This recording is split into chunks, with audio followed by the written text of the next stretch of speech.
जय हिंद दोस्तों। आज एक नया दिन, नई शुरुआत और दिन पर दिन बिटकॉइन का दाम नई ऊंचाइयां छूता हुआ।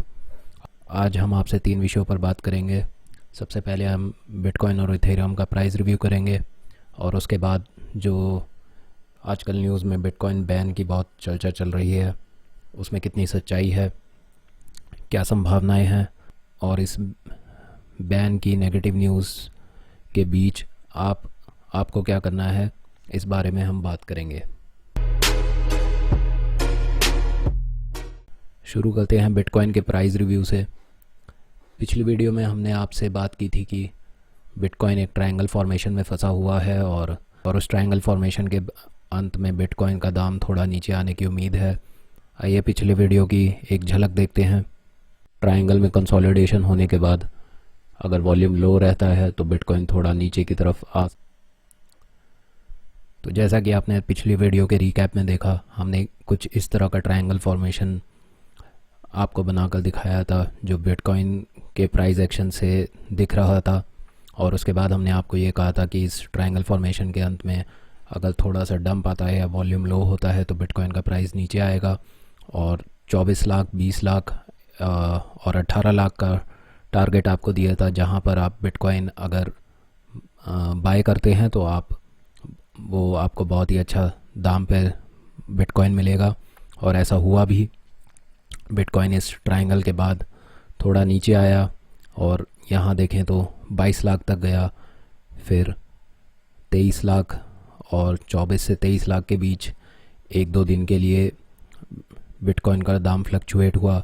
और इसी बीच 30-31 जनवरी को मीडिया में भारत में बिटकॉइन बैन की खबरें आने लगी, जिससे कि भारत में अंतर्राष्ट्रीय बाज़ार के मुकाबले बिटकॉइन थोड़ा और गिरा और बिटकॉइन का दाम सबसे 20 से 21 लाख के बीच पहुंच गया। लेकिन ये नेगेटिव न्यूज़ का असर केवल 2 दिन रहा और जो लोग समझदार हैं, जो इस बिटकॉइन और क्रिप्टो करेंसी की मार्केट के बारे में अच्छी नॉलेज रखते हैं, भारत में उन लोगों ने बिटकॉइन को भारी मात्रा में ख़रीदा, जिससे कि 2 दिन बाद ही बिटकॉइन का दाम अंतर्राष्ट्रीय स्तर पर वापस आ गया। उसके बाद धीरे धीरे अंतर्राष्ट्रीय मार्केट में भी बिटकॉइन का दाम बढ़ने लगा और लगभग 8-10 फरवरी को एक बड़ी खबर आई कि इलॉन मस्क, जो टेस्ला के सीईओ हैं, उन्होंने $1.5 बिलियन इन्वेस्ट करके बिटकॉइन ख़रीदे हैं। यह उनकी कंपनी ने अपनी फाइनेंशियल स्टेटमेंट में घोषणा की, जिसके बाद पूरी दुनिया में बिटकॉइन को ख़रीदने के लिए होड़ सी मच गई और भारत में बिटकॉइन का दाम 24 घंटे में 29 लाख से बढ़कर सीधा 34 लाख के आसपास पहुंच गया, यानी कि 24 घंटे में ही 5 लाख की बढ़ोतरी। आपने यदि हमारी पिछली वीडियो को देखकर बिटकॉइन परचेज़ किए होंगे और आपने भी 24 से 20 लाख के बीच के ऑर्डर लगा के रखे होंगे तो और बिटकॉइन आपने ख़रीदे होंगे तो केवल 20-25 दिन में ही आप 40% का मुनाफा बना चुके हैं अपने क्रिप्टो पोर्टफोलियो में। अब बात करते हैं कि 34 लाख के आंकड़े के बाद बिटकॉइन कहाँ जा सकता है। बिटकॉइन के दाम में आने वाले दिनों में बढ़ोतरी होगी या कुछ गिरावट देखने को मिलेगी। और आप अब कैसे तय कर सकते हैं कि यदि आप हाल ही में कुछ 1-2 दिन से आप यदि अभी जुड़े हैं बिटकॉइन की मार्केट से या आप अभी निवेश करना चाहते हैं तो कौन से स्तर पर आप बिटकॉइन को बाय करें।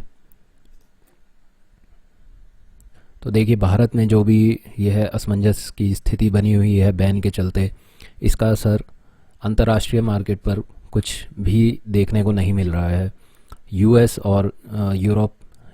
यूरोप, जापान, कोरिया जैसे बड़े देशों में भारी संख्या में बिटकॉइन को ख़रीदा जा रहा है और बड़ी बड़ी कंपनीज अब बिटकॉइन में निवेश कर रही हैं।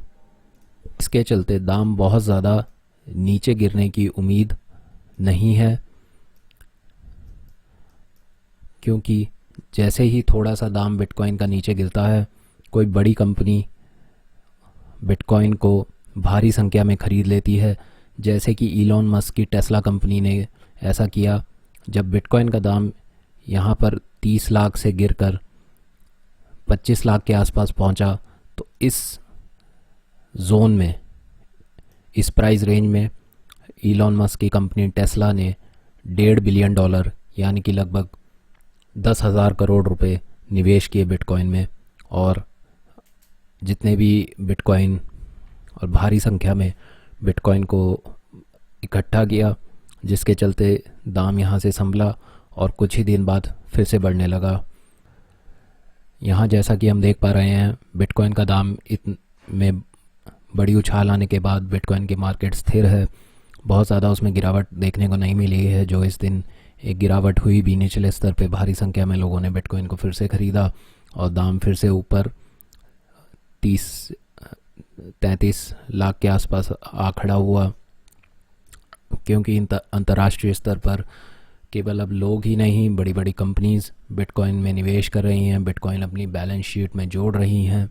तो इसलिए मांग इसकी दिन पर दिन बढ़ती हुई नज़र आ रही है। इस कारण आप धीरे धीरे बिटकॉइन ख़रीदना शुरू करें। आप इस स्तर पर 33 लाख पर भी अभी बिटकॉइन ख़रीद सकते हैं।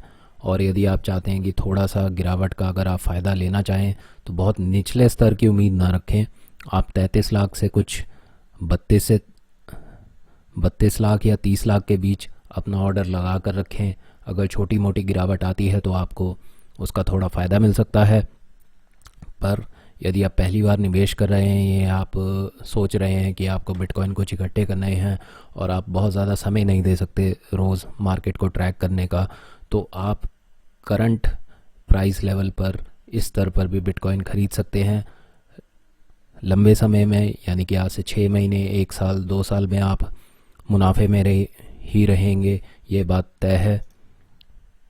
और यदि हम बात करें इस साल की, सन 2021 की, तो पिछले 2020 अक्टूबर से लेके 2021 में फरवरी में बिटकॉइन ने बहुत तेज़ी दिखाई है और ये तेज़ी रुकने का नाम नहीं ले रही।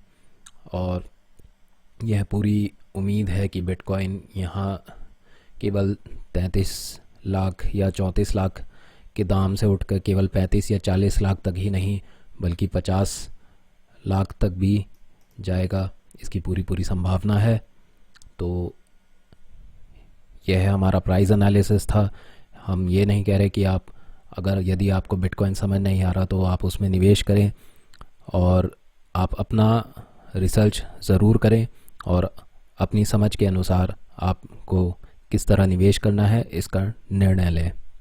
बिटकॉइन के बाद अब हम बात करेंगे इथेरियम की। जैसे कि बिटकॉइन को डिजिटल गोल्ड कहा जा रहा है, वैसे ही इथेरियम डिजिटल ऑयल का काम करेगा भविष्य में। आप देख सकते हैं कि दिसंबर के बाद से इथेरियम में किस तरह की तेज़ी दर्ज की है। और यदि हम बात करें 29 नवंबर के 28 नवंबर के इस प्राइस लेवल से,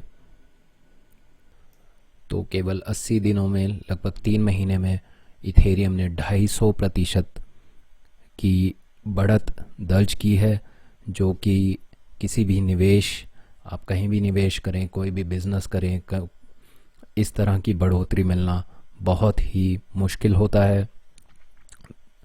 और क्या कारण है इसका कि इथेरियम इतनी तेज़ी से बढ़ रहा है? वह यह है कि इथेरियम जो है, इथेरियम की टेक्नोलॉजी को वर्ल्ड कंप्यूटर से की तरह माना जा रहा है। यानी कि इथेरियम में बनने वाले सॉफ्टवेयर्स का उपयोग कहीं गुना ज़्यादा होने वाला है, कहीं अच्छे तरीके से होने वाला है, और वह हमारे लिए कहीं ज़्यादा उपयोगी होंगे। इसके चलते लोग भारी संख्या में इथेरियम को खरीद रहे हैं। इथेरियम का दाम नवंबर में 40,000 से बढ़कर आज की डेट में 1,30,000 के ऊपर पहुंच गया है। और अभी ये बढ़ोतरी इथेरियम के दाम में रुकी नहीं है। पूरी अपेक्षा है कि इथेरियम की यह बढ़त जारी रहेगी और भविष्य में इथेरियम, भविष्य से मेरा मतलब है कुछ ही हफ्तों में, 1,30,000 के दाम को पार करके यह 1.5 लाख भी पहुंचेगा और आने वाले 5-6 महीनों में या इस साल के अंत तक एक इथेरियम का दाम लगभग हमें 3 लाख रुपए पर मिलेगा। तो यह उम्मीद है कि इथेरियम का दाम इस साल के अंत तक 3 लाख तक पहुंच सकता है अगर इथेरियम प्लेटफॉर्म पर बनने वाले डैप्स यानी कि डिसेंट्रलाइज्ड एप्लीकेशंस रिलीज़ होते हैं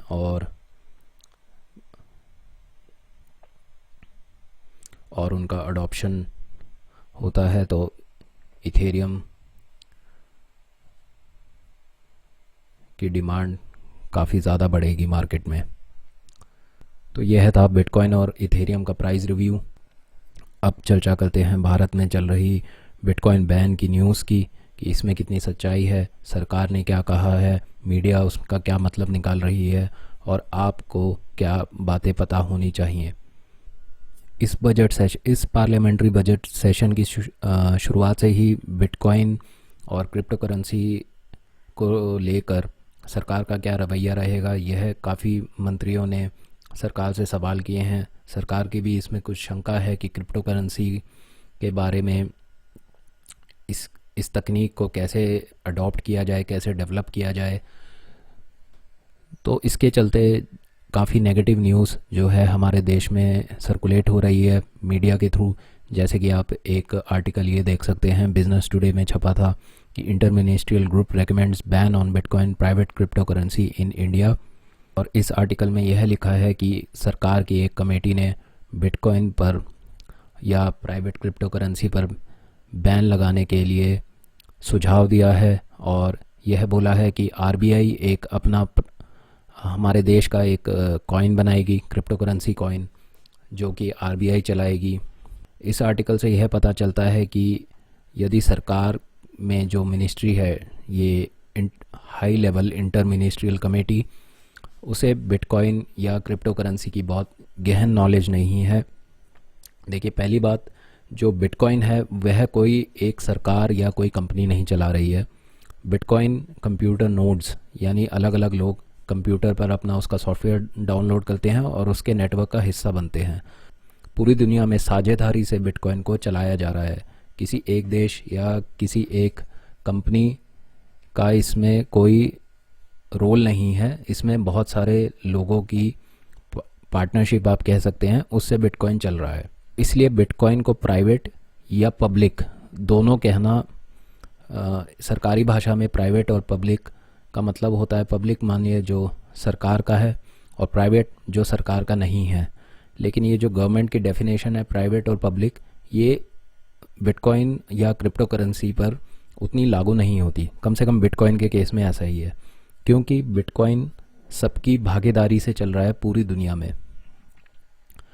दूसरी चीज़, यदि सरकार या आरबीआई कोई कॉइन बनाना चाहती है तो मेरे ख्याल से देश की जनता उसका स्वागत करेगी, पर अभी तक कोई इस विषय में कुछ काम नहीं हुआ है कि सरकार किस तरह का कॉइन बनाएगी, उसके क्या पैरामीटर्स होंगे, उसकी क्या टेक्नोलॉजी होगी, किस तरीके से हम उसे ले पाएंगे, तो मतलब या फिर वो कॉइन कब रिलीज़ होगा, ये कुछ अभी आरबीआई, ना तो आरबीआई ने बताया है ना हमारी फाइनेंस मिनिस्ट्री ने बताया है। तीसरी चीज़, क्या सिर्फ केवल बिटकॉइन और क्रिप्टो करेंसी मार्केट इतनी बड़ी टेक्नोलॉजी है कि यदि हम उसकी रुपए में मूल्यांकन करें तो आज की डेट में क्रिप्टो करेंसी की जो मार्केट कैप यानी कि टोटल वैल्यू है वो है $1.4 ट्रिलियन। ठीक है, और $1.4 ट्रिलियन कितने होते हैं या इसमें कितनी बड़ी कंपनियां आती है, उसका हम आपको यहाँ एक प्रीव्यू दिखाते हैं। तो गूगल जो इतनी फेमस कंपनी है वर्ल्ड की, उसकी मार्केट कैप $1.4 ट्रिलियन है। फेसबुक, उसकी मार्केट कैप है $700 बिलियन यानी कि $0.7 ट्रिलियन, $0.7 ट्रिलियन। तो फेसबुक का जो साइज़ है वो क्रिप्टो करेंसी मार्केट से बिल्कुल आधा है। और सिर्फ हम बिटकॉइन की बात करें तो बिटकॉइन की मार्केट कैप $800 बिलियन है और फेसबुक की मार्केट कैप है $700 बिलियन। तो बिटकॉइन फेसबुक से भी कहीं ज़्यादा बड़ा है।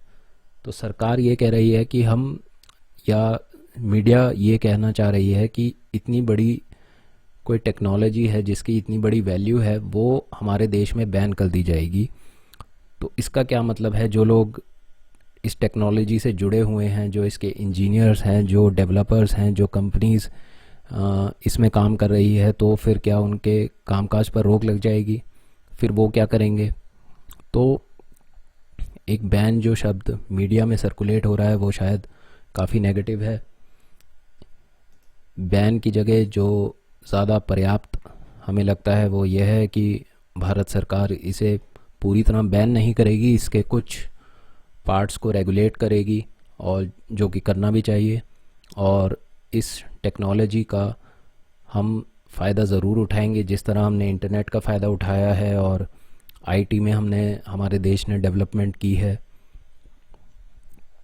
तो इस तरह हम लोग भी क्रिप्टो करेंसी का फ़ायदा उठाएंगे। आइए देखते हैं कि बाकी दुनिया में बिटकॉइन के संबंध में क्या डेवलपमेंट हो रही है, दूसरे देश इसे किस तरह अडॉप्ट कर रहे हैं। पिछली कुछ वीडियोस में हम आपको बता चुके हैं कि जापान में बिटकॉइन से आप सामान खरीद सकते हैं, बेच सकते हैं। मतलब सामान बेचते हुए आप बिटकॉइन, उनके करेंसी येन के बदले बिटकॉइन ले सकते हैं, और बिटकॉइन देकर आप कुछ सामान भी खरीद सकते हैं। ऐसा अब इसी तरह का प्रपोज़ल अमेरिका के शहर मायामी के मेयर ने रखा है अपने राज्य सरकार के सामने, जहां उन्होंने प्रपोज़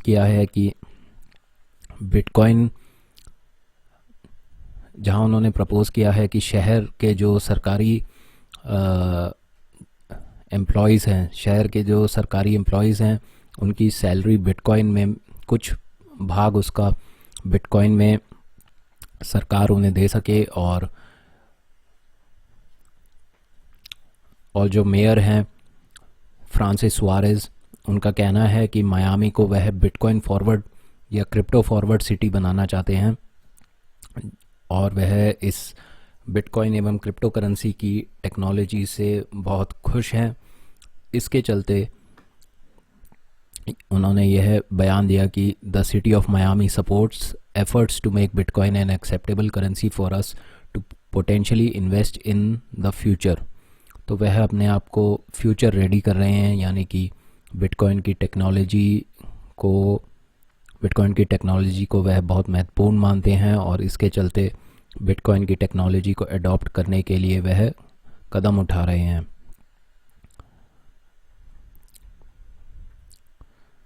तो इस तरह के पायलट प्रोग्राम्स की आवश्यकता हमारे देश में भी है।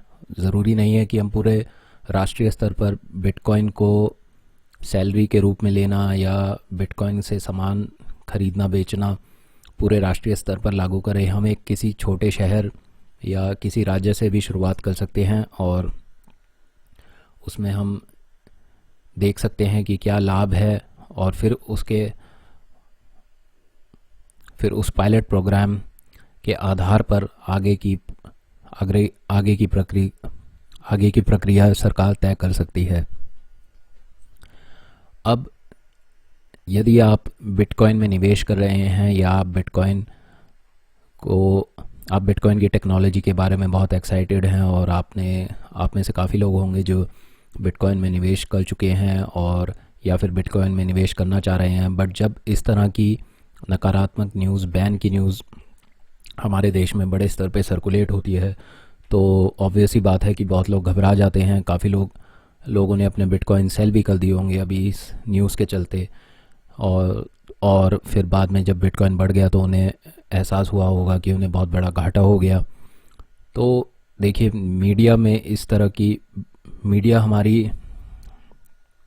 हमारे देश की मीडिया अनफॉर्चुनेटली इतनी नॉलेजेबल नहीं है, या फिर इतनी टेक्नोलॉजिकली एडवांस नहीं है। इसलिए कोई भी जब ये टेक्नोलॉजी या से जुड़ा हुआ मुद्दा होता है तो उसमें हमारे देश की मीडिया बहुत अच्छे से रिपोर्टिंग नहीं कर पाती।